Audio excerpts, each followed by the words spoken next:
Bienvenue à toi au Costa Rica, dans la maison de Maxence Rigotier. Wow. Dans cette vidéo, on va te partager les coulisses, on va te faire visiter sa maison et t'expliquer pourquoi il a investi plus d'1 million d'euros au Costa Rica. Yes, on va te parler chiffres, on va parler investissement, on va parler rentabilité.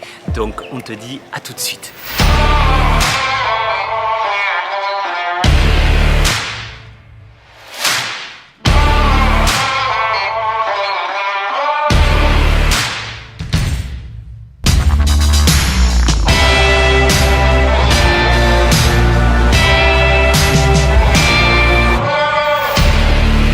Avant ça, laisse-nous nous présenter.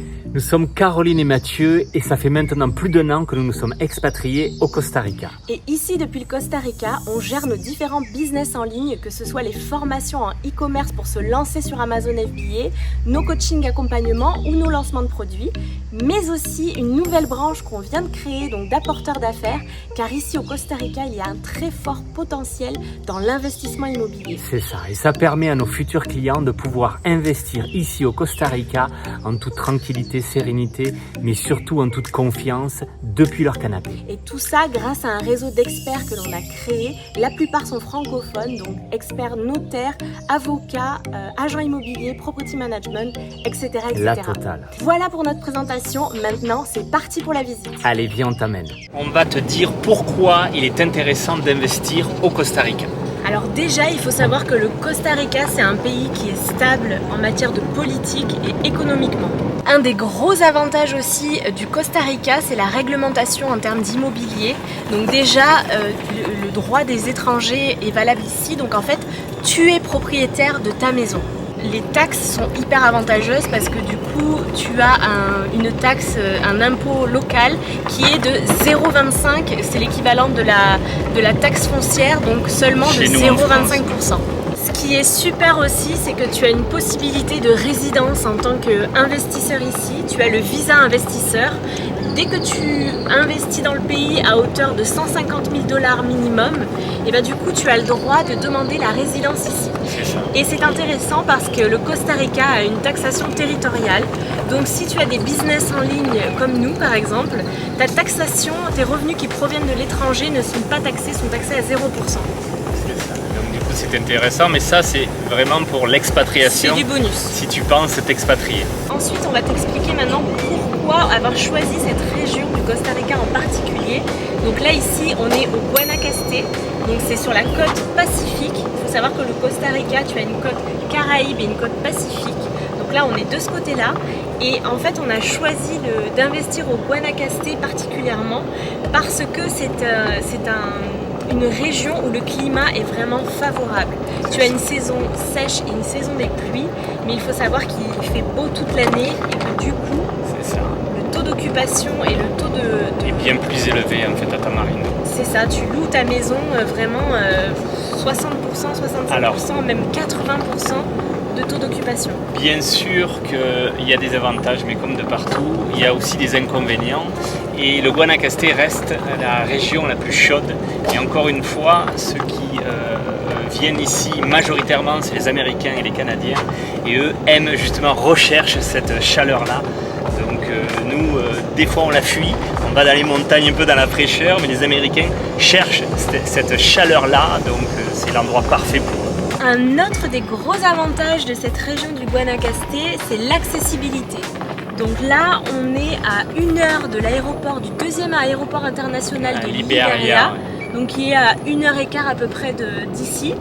Et aussi, tu as un petit aérodrome donc à Tamarindo même, et là vraiment tu es encore plus proche, tu es à 1 heure à peu près, même pas, de San José. Et l'avantage ici, tu as absolument tout en termes d'infrastructures, des magasins, des gros supermarchés, tu as des Walmart, tu as des PriceSmart, exactement, des hôpitaux, des écoles américaines. Enfin bref, tu as vraiment le choix en termes d'infrastructures et ça, c'est quand même hyper important. Et le dernier point, c'est qu'ici, c'est une grosse région touristique, une région balnéaire. Donc ça brasse du monde, comme on t'a dit, beaucoup des Américains, beaucoup de Canadiens. On a des Russes de plus en plus qui viennent ici et d'ailleurs qui explosent également le prix du marché. Ils font exploser les prix. Donc c'est intéressant quand tu as des biens immobiliers, mais un petit peu moins quand tu y vis à l'année. C'est ça, le coût de la vie est plus important parce que c'est quand même des clients qui ont un portefeuille assez important. Donc du coup, voilà, c'est une région qui est très touristique. Et aussi, pardon, les nouveaux riches costariciens viennent aussi dans cette région pour passer des petits week-ends C'est ça, en ils viennent famille. de la capitale, ils viennent de Saint-Rosé pour passer les vacances ici. Et du coup, ça fait vraiment de cette région une région en pleine croissance avec un potentiel économique qui est assez important. Et même en termes de plus-value, non seulement pour les locations, c'est vraiment intéressant, mais aussi pour la plus-value en cas de revente. Ici, particulièrement à Hacienda Pinilla, pendant le Covid, c'était vraiment un petit havre de paix. Et du coup, beaucoup de personnes se sont installées, beaucoup d'Américains se sont installés, d'Européens aussi, en résidence principale. Et ça a fait énormément grimper les prix Exactement. de cet endroit. Ici, pendant le Covid, c'était la fête, tout était permis, ils pouvaient faire ce qu'ils voulaient, il n'y avait pas d'interdiction. Donc voilà pourquoi, après Covid, cette zone-là, Hacienda Pinilla, a littéralement explosé. Donc à Hacienda Pinilla, en plus de l'hôtel Marriott, tu as aussi un spa, tu as le beach club, tu as des possibilités de faire du cheval, de faire des randonnées à pied, en vélo, tu as des petits sentiers tout au long, enfin c'est vraiment un endroit qui est immense, tu peux aller faire du tennis, du golf, tu es dans un petit cocon paradisiaque, mais tu es à seulement un quart d'heure, 20 minutes de Tamarindo. Si tu as envie de pouvoir aller faire la fête, de pouvoir aller voir des restaurants différents, tu es vraiment à côté de Tamarindo. Allez, viens avec nous, on va te montrer à quoi ressemble la villa de Maxence, en espérant qu'il y ait du monde. Bienvenue dans cette superbe villa qui fait à peu près 295 mètres carrés en tout, avec le garage et toute la surface. Donc en fait, il y a 3 chambres avec salle de bain. Donc là, tu vois, tu as l'espace commun avec cuisine, tout équipé, salon, vue sur la piscine avec pareil un salon à l'extérieur et une table pour manger. Donc ensuite, tu as tout ce qu'il faut ici pour ce qui est de la buanderie en fait, machine à laver, sèche-linge, etc. Tu as la master bedroom qui est à part en fait, dans le premier côté de la maison, avec une salle de bain privative. C'est ça, elle est vachement lumineuse, on a des ouvertures de partout, imagine, tu te lèves avec cette nature qui se lève avec toi, c'est magnifique. C'est ça, et puis t'as cette impression, cette sensation de dedans-dehors, et à la fois c'est assez cosy même si c'est grand. Et en face, tu as les 2 autres chambres avec une salle de bain à partager. C'est ça, et voilà à quoi ressemblent les salles de bain. Elles sont assez spacieuses, et juste derrière, tu as la douche à l'italienne. Donc ensuite, comme on te le disait tout à l'heure, tu as la cuisine tout équipée. Avec du coup tu as vraiment la table à manger ici, l'évier, lave-vaisselle, four micro-ondes, frigo. Et par ici tu as un autre accès donc aux autres chambres. Donc les autres chambres qui ont un accès comme ça direct aussi de l'extérieur. Donc première chambre avec 2 lits. Donc tu as 2 couchages supplémentaires avec à chaque fois un dressing sur le côté. Et la salle de bain donc à partager. Donc grande salle de bain avec toilette, douche, lavabo bien entendu. Et la deuxième chambre qui est ici avec un lit double. À chaque fois les vues des chambres sont juste incroyables. Et du coup, c'est ce qu'on te disait, tu n'as pas de vis-à-vis. Et là, juste là par derrière, tu as le petit chemin que tu peux prendre à pied pour aller directement sur la plage. Donc c'est vrai que c'est vraiment agréable, tu pars à pied ou même en vélo et tu peux aller apprécier le coucher du soleil. Les couchers du soleil sont magnifiques ici. On vous en montrera juste à la fin, on te montrera. Et là, donc, tu as accès après à la piscine de ce côté-là. C'est vraiment pas mal pour se rafraîchir. On sort et un petit plouf.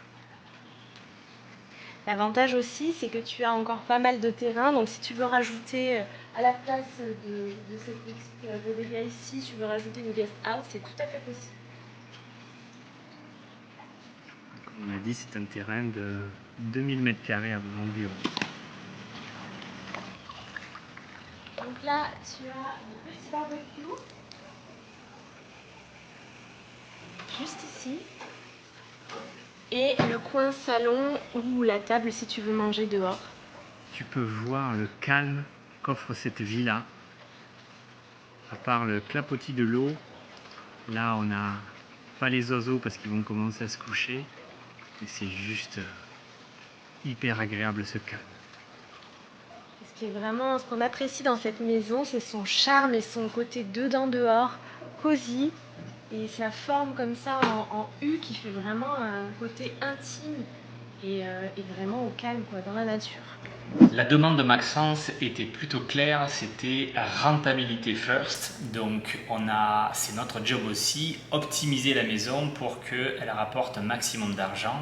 Et là, on va te montrer ce qu'on lui a proposé.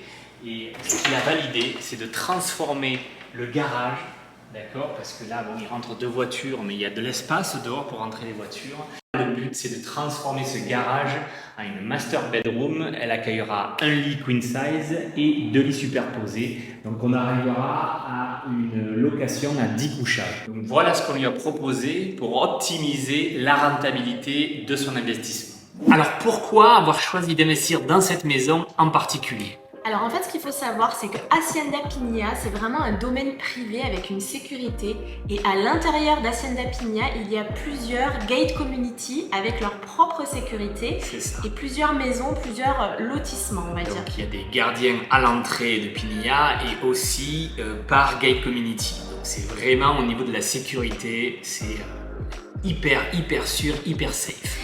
Et en plus de ça, donc chaque gated community a son propre fonctionnement, ses propres frais de copropriété qu'on appelle HOA, ses propres règles aussi. Et aussi ses différentes dispositions. Ici, à Las Golondrinas, c'est uniquement des maisons individuelles. En fait, c'est pas des maisons qui sont collées ou les condos. Exactement. C'est pas des condominiums, donc c'est vraiment des maisons seules, vraiment isolées. Et l'avantage aussi de Las Golondrinas, c'est que tu as un accès à pied à la plage, tu es vraiment à 2 pas, à 400 mètres de la plage. Donc c'est vraiment un super avantage. Ça fait partie, comme dit Caro, des énormes avantages marqués sur une listing Airbnb. Accès, plage privatisée par derrière votre villa à 400 mètres. Ça peut être pas mal. C'est ça, donc c'est vraiment une des raisons pour lesquelles cette maison était vraiment intéressante au niveau investissement. Donc c'est son côté privatif, l'accès à la plage à quelques minutes à pied. Mais pas que, on a aussi vu l'avantage de cette villa, c'est le vis-à-vis. Comme tu as pu le voir tout à l'heure, c'est une partie ne va jamais être construite. En fait, c'est des pâtures, il y a des bâches et assez loin, donc pas d'odeur, pas de mouches, pas d'insectes. Ça, c'est vraiment top. Il y a juste un voisin de l'autre côté, donc le vis-à-vis fait toute la beauté, le charme et la tranquillité de cette villa. Et en plus de ça, comme c'est des maisons privatives, il y a la possibilité d'agrandir, de faire une guest house par exemple, et de transformer, comme on t'a dit tout à l'heure, le garage aussi en maison, mais en chambre. Mais il y a vraiment cette possibilité d'agrandissement aussi et de potentiel plus-value important. Ça fait partie de notre job. Notre job, c'est d'optimiser un maximum ton investissement. Donc il y a la rénovation, comme on a proposé à Maxence, transformer garage en chambre, mais il y a aussi possibilité, comme a dit Caro, de faire une guest house sur ton terrain. Là, c'est 2000 m², c'est possible, c'est faisable avec permis. Donc à la revente, on peut viser une énorme plus-value avec une chambre de plus, avec une guest house, une dépendance de plus. On peut facilement apporter 20-30% à la valeur de départ de la villa. Carrément. Et aussi, ce qui a compté, un des forts avantages de cette maison et de cette gated community, encore une fois, c'est le faible coût des HOA. Alors les HOA, c'est l'équivalent des frais de copropriété en France, on va dire. Et à Hacienda Piña en particulier, c'est aux alentours des 500 voire jusqu'à 1000 $ facilement. C'est quoi? C'est HOA. Voilà. Donc on te mettra la traduction, mais en gros c'est les frais de copropriété, ça va être tout ce qui est entretien des parties communes, de la sécurité, etc. Et ici à Las Golondrinas, c'est 350 $ par mois. Donc c'est vraiment autant vous dire, c'est ça, c'est absolument rien. 350 $ pour ces frais-là. Normalement à Hacienda Piña, ici on est plus aux alentours de 800 à 1000 $ le mois. Donc ça peut chiffrer très vite en termes de charge, donc c'est vrai que c'était un gros avantage aussi de cette maison. Autre avantage de cette maison, et pas des moindres, c'est qu'elle était absolument meublée, et même mieux, on a réussi à négocier des choses qui n'étaient pas prévues de base. Comme la voiture de golf, exactement, des planches de surf. Une planche de surf, ça vaut de l'argent ici, c'est très cher. Il y en a 3 je crois, 2 vélos à plus de 1500 balles le vélo. Et l'avantage de ça aussi, c'est que la maison est vraiment livrée clé en main. Donc ça veut dire que la rentabilité et la location commencent dès le lendemain. Exactement. Jusqu'aux petites cuillères, aux jeux de société, à tout l'équipement électroménager nécessaire, les télés, absolument tout. Donc c'est vrai que ça c'est un super avantage de cette maison. Jusqu'à la petite glacière pour mettre tes boissons fraîches ou tes bières et partir à la plage, te faire un petit coucher de soleil. Donc c'est quand même plutôt sympa, ça compte.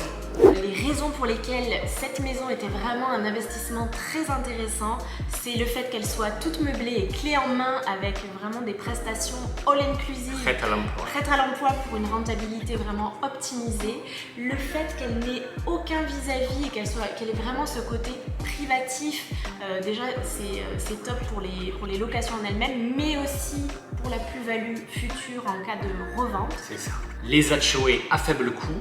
Et aussi l'accès à la plage à pied qui est vraiment un plus pour cette maison. Maintenant, on va t'expliquer vraiment le déroulé et comment ça se passe, combien de temps ça prend entre le moment où tu décides d'investir au Costa Rica et le jour où tu es propriétaire. Yes. Donc ça se passe comment? En fait, tu as une offre, tu fais une offre d'achat et entre l'offre du moment qu'elle est signée et la promesse de vente, il se passe à peu près 15 jours.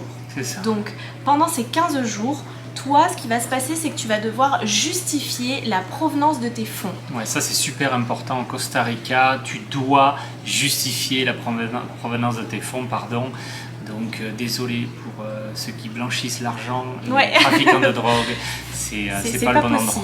Donc en fait, ce qu'on appelle justification des fonds, ça va être les bilans de ta société, ça va être la vente d'un bien immobilier avec une certification de la banque. C'est d'ailleurs ce qu'on a fait nous pour notre achat d'un terrain de 5000 m². On a justifié la somme comme ça. Donc en fait, je reprends le calendrier. Donc tu fais une offre. Il se passe 15 jours entre l'offre, si elle est acceptée, et la signature de l'équivalent de la promesse de vente. Ensuite, une fois que c'est accepté, tu as 7 jours pour faire un acompte de 10%, donc sur un compte séquestre de l'avocat notaire du Costa Rica. Ensuite, donc là, tu comptes 15 jours plus 7 jours. À peu près, ouais. Voilà. Ensuite, pendant un mois, il va y avoir ce qu'on appelle la due diligence. Pendant cette due diligence, c'est là que toutes les vérifications vont être faites. Donc, c'est-à-dire, tu peux faire venir un topographe pour vérifier le plan cadastral. Tu fais venir aussi un technicien qui peut vérifier l'état de santé de la maison. Voilà, enfin vraiment toutes ces vérifications techniques, voir si le propriétaire est bien le propriétaire, etc. Enfin voilà, toutes ces choses-là, c'est ton avocat notaire qui va s'en occuper. Et tu as un mois pour cette due diligence. Ensuite, une fois que la due diligence est terminée, tu as 15 jours après la signature du closing statement. Et en fait, le closing statement, c'est là où tu vas virer le reste des fonds, en fait, le reste de l'argent. Et c'est là où le notaire, lui, va dispatcher donc, entre les frais de commission, le paiement de l'ancien propriétaire, les frais de traspasso, donc de notaire justement. Et donc, en gros, le jour où tu décides de faire ton offre et le jour où tu es propriétaire, où il y a la signature de l'achat définitif, il faut compter environ entre 1 mois et demi et 2 mois. À peu près, ouais. Donc là, c'est rapide. On va te donner le déroulé, comment ça s'est passé pour l'achat de la maison de Maxence comme exemple. Donc pour lui, en fait, il nous a contacté début décembre avec le désir d'investir au Costa Rica avec une somme comprise entre 500 et 1 million d'euros. Donc à partir de là, on lui a fait des propositions par rapport à ce budget-là. Et d'ailleurs, tu peux te référer à cette vidéo où justement on a visité pour lui tous les biens. Tu peux voir toutes les prestats que tu peux trouver les différentes prestations au Costa Rica. Avec ce budget-là. Donc le 20 décembre exactement 2023, on a fait la visite justement de cette maison. Ensuite, il s'est passé 6 jours. Entre justement la visite, on a pu donner à Maxence toutes les informations et là on a fait en fait une proposition. On a fait une proposition où justement on a négocié le prix, on a baissé le prix, on a défini un petit peu les conditions et il s'est passé une semaine, c'était le 26 décembre exactement, l'offre de la proposition a été acceptée. Il faut savoir qu'on était plusieurs, on n'était pas les seuls sur cette villa et ce qui a fait que Maxence a obtenu sa villa, qu'on lui a obtenu cette villa-là, c'est qu'il y avait 2 arguments. Il y avait le côté cash, voilà, il était en capacité de payer cash la villa et aussi sa capacité à saisir les opportunités. On lui a bien fait comprendre que cette villa, c'était une énorme opportunité, même pour la revente.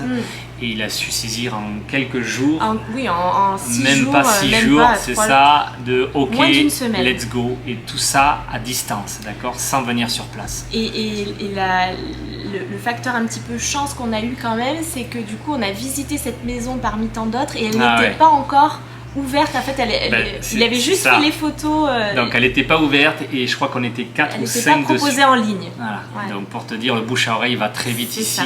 D'où l'importance de saisir rapidement les opportunités quand elles se présentent. Donc du coup, la promesse a été acceptée, ça a été signé le 26 décembre exactement. Et après, donc en fait, ce qui s'est passé, c'est que les propriétaires avaient besoin de rester au mois de février. Donc en fait, ça a été négocié aussi. Ils ont loué, les anciens propriétaires ont loué pendant 1 mois. Donc, négocié ça. Du 1er février au 1er mars, ils ont loué la maison. Les anciens propriétaires, on a fait une sorte d'accord pendant 1 mois. Les anciens propriétaires ont loué leur propre villa. Donc ça lui a fait déjà un revenu assuré pour le premier mois. Et du coup, en termes de temps, donc la promesse de vente a été signée le 26 décembre. Ensuite, il y a eu 15 jours, il a fait le versement des 10% d'acompte. Ensuite, il y a eu la due diligence. Donc en fait, on a fait quand même ce process un peu en accéléré. Ouais. Et donc on a fait venir pendant cette due diligence le topographe, on a fait venir l'ingénieur pour vérifier l'état de santé de la maison. Et justement, il y a eu un avenant au contrat parce que le topographe s'est rendu compte qu'il y avait 30 mètres carrés qui avaient été... Même pas, qui avaient été, un petit peu bouffés sur le terrain en fait. C'est ça. Donc du coup, ça a pris un tout petit peu de retard en termes de signature qui était prévue au 1er février. Et grâce à ça, on va dire, parce que honnêtement, sur un terrain de 2000 m², à peine 30 m², c'est pas méchant, mais on a réussi justement par rapport aux anciens propriétaires de renégocier le prix de la villa. Et on a réussi à descendre le prix. C'est ça, il y a eu un crédit de $5000 aussi par rapport au topographe, mais ça c'est pareil, on te récapitulera tous les chiffres exacts. Là c'était vraiment en termes de durée, le jour où tu décides d'acheter, où tu fais ta proposition et le jour où tu es vraiment propriétaire. Donc là ça a été signé le 26 et le 1er février, Maxence était propriétaire. Ouais. Alors il y a eu pareil, il faut compter bien entre 10 et 15 jours, le temps que les fonds d'un montant assez élevé quand même arrivent sur le compte et soient vérifiés. Il y a eu un petit peu de retard. Donc, on peut dire que ça fait partie des rares inconvénients ici, c'est que tes fonds venant de l'étranger sont vérifiés, les banques sont réticentes autour de ça, donc ça prend un peu plus de temps. Ça se fait, d'accord, mais ça prend du temps. Même si dans l'ensemble, le process est plutôt rapide ici. C'est pas la même. Oh, il y a un magnifique papillon qui vient de passer.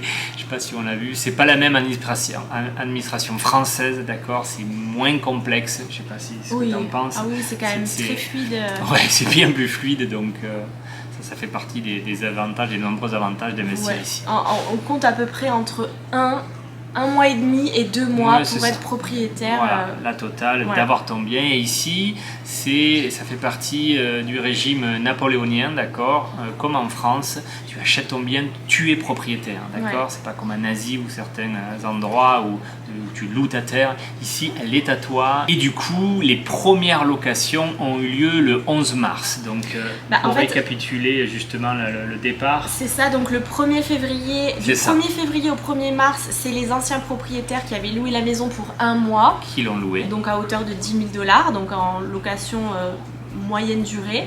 Et les premiers locataires en courte durée, donc Airbnb, étaient là le 11 mars, donc 11 jours après le départ des anciens proprios.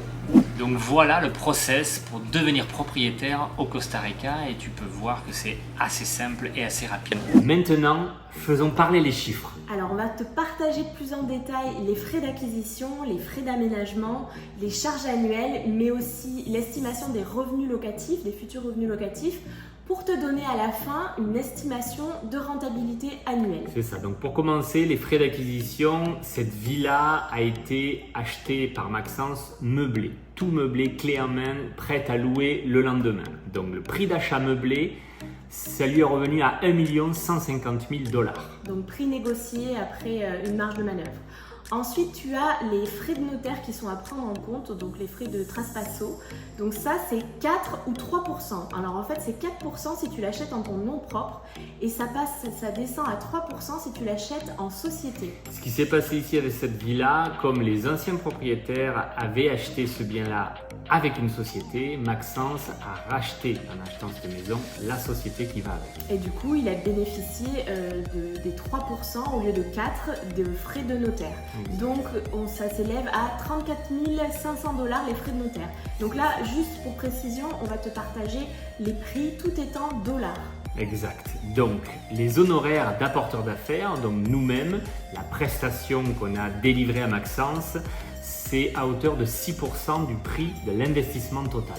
Donc 69 000 $, ce qui nous fait un total de frais d'acquisition d'1 253 500 $. Ensuite, ce qu'il faut prendre en compte, c'est les frais d'aménagement. Alors même si, comme te l'a dit Mathieu, la maison était clé en main et tout meublé, il y avait quand même toujours des bricolages. Il y a toujours des petits frais à faire. Donc par exemple des petites réparations, il y avait la porte d'entrée à raboter, la boîte à clés à changer. Des rideaux à rajouter parce que il y avait que, on appelle ça comment? Alors ici c'est des screens, il n'y avait pas de rideaux occultants en fait. Voilà. C'était vraiment, et ici il faut savoir qu'au Costa Rica à 5h30, il fait comme jour. En plein jour. Donc c'est chouette de se réveiller avec la nature, mais pour certaines personnes qui viennent ici pour se reposer, voilà, il fallait rajouter ces volets occultants. Et ce qu'il faut savoir aussi, c'est que pendant l'achat de cette maison, il y a pendant la due diligence un moment où en fait tu fais vérifier l'état de la maison. Donc l'ingénieur est venu et aussi le topographe. Et en fait le topographe s'est rendu compte qu'il y avait 30 mètres carrés en moins. Du coup ça a permis d'obtenir un crédit de 5 000 $. Et c'est vrai que ces 5 000 $ là, en fait, ont servi à faire ces frais d'aménagement, donc changer les rideaux, faire les petits travaux, acheter des coussins, changer le matelas, enfin voilà, acheter 2 télés aussi dans les chambres. Donc les frais d'aménagement au total, avec le diagnostic, la topographie et les frais d'installation, on est à 5 870 $. C'est ça. Maintenant, passons aux charges annuelles pour le propriétaire à Hacienda Piña, ici au Costa Rica. Donc là, pour cette copropriété, donc les community gates comme on les appelle, donc c'est Las Golondrinas, les HOA, donc c'est l'équivalent des frais de copro, sont vraiment bas comme on te l'a dit déjà tout à l'heure, donc c'est 350 $ par mois, donc ça fait du 4 200 $ annuel. Alors il faut savoir qu'ici, à Hacienda Piña particulièrement, il s'élève entre 800 et 1000 $ et des fois plus. Donc ce qui nous a fait aussi proposer ce bien Maxence, c'est de ce coût énormément bas de ces HOA. Ensuite, dans les charges annuelles, tu as les impôts. Donc c'est l'équivalent de la taxe foncière, comme on te l'a dit aussi, c'est 0,25%. Donc là, ça fait environ 2 875 $ à l'année. Et tu as aussi la maintenance de la société, et là c'est 120 $ à l'année. C'est ça. Ce qu'il a rajouté aussi, on lui a conseillé de le faire, c'est un accès au beach club. Ici à Hacienda Piña, il y a un beach club à disposition. Donc à l'année, ça lui revient à 3 500 $, et ce qui permet en fait d'apporter une presta supplémentaire aux locataires et du coup une plus-value supplémentaire à l'offre. Parce que du coup, en ayant cet accès au beach club, ça veut dire que tous les locataires qui louent cette maison ont accès au beach club gratuitement. Ils payent seulement 10 $, mais qui sont consommables. C'est ça. Donc c'est vrai que ça fait un service supplémentaire. Ça fait la différence sur une annonce. Donc ça, c'était pour les charges. Donc au total, on est à 10 695 $. S'ajoute à ça après tout ce qui va être les frais liés à la location de la maison. Donc ici, pour gérer cette maison, on a pris donc un property management, donc c'est l'équivalent de la conciergerie. Et donc les frais de property management s'élèvent à 20% des revenus locatifs. Et aussi, donc il y avait une option supplémentaire, pour $150 par mois, la property management s'occupe de payer absolument toutes les factures. C'est ça, Maxence avait exigé une simplification en fait de tout ce qui est paiement, charge. Il voulait voir ce qui rentre, voir ce qui sort, tout simplement, et que on s'occupe du reste. Donc voilà pourquoi il a eu cette option là à $150 de plus par mois. Et l'avantage de cette property management, c'est que le petit bonus, c'est qu'elle parle français. Donc bien plus facile d'échanger dans la même langue. C'est ça. Et elle habite aussi à Senapigna, donc c'est elle qui gère absolument tout au niveau de la maison. C'est ça. Donc ça, c'est pour les charges vraiment spécifiques à la conciergerie. Ensuite, on va te donner une estimation des dépenses annuelles de la maison. Alors, la maison en l'état, c'est-à-dire avec 3 chambres pour 6 personnes. Sachant encore une fois que là, la maison après va évoluer puisqu'on va transformer le garage en une quatrième chambre. Exactement, au tout début, on t'a partagé qu'on avait pour projet, le but de cet achat, c'était rentabilité maximale, optimale.